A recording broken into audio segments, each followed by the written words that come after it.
मित्रांनो, पक्ष्यांना बसण्यासाठी आपण शेडमध्ये कसे स्ट्रक्चर बनवत आहोत चला दाखवतो. कारण रात्रीच्या वेळी सर्व कोंबड्या यावर बसतील.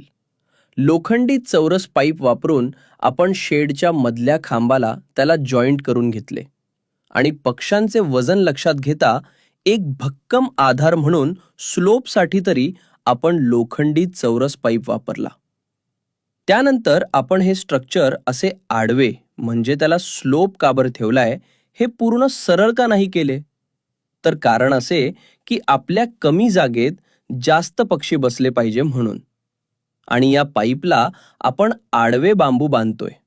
दोन बांबूमधील अंतर आपण साधारण 1.5 फूट घेत आहोत आणि बांबू टू बांबू बघितलं तर 20 इंच एवढे.